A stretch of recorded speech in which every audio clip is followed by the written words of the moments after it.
For me, the thing that stands out the most was probably the impact that introducing crucial conversations had for our leadership team in the hospital that I worked in.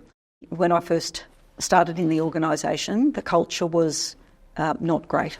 There was a lot of people with a lot of goodwill doing the best that they could do.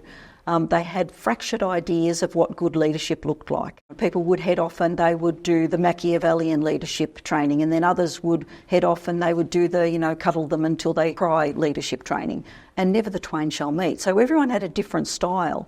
So one of the things that we did trying to move our culture forward was put everyone through the same training. So right from top down, so our first session was with our executive and senior leadership team. All of them went, every single one. Then we did our director level, and then we started on our business unit manager level.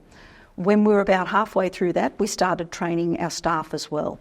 And we just contextualised it to their situations. And I think creating the safety for managers to be able to have manager conversations and for staff to be able to have staff conversations was actually really critical. The difference that I saw in our leadership team was actually amazing.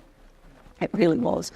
We had psychological injuries to such a level when we first started that WorkCover had funded an organisational psychologist to work on site with us for 2 years to try and get things in hand.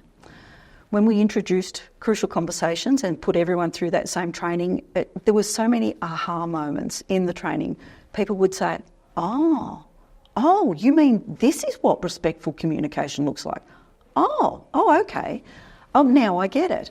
So it was really quite fascinating seeing the common definition of what respectful communication was and the impact that that had on people.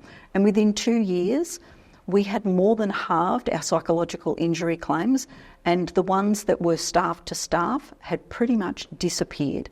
Not only did people start to communicate better, they stopped injuring people within the organisation, and the confidence in leadership from staff went up enormously.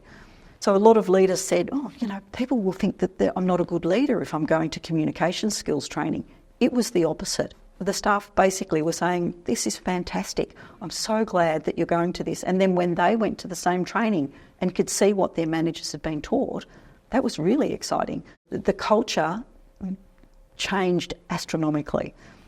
We went from being one of the poorest cultures in the state to the best culture in the state.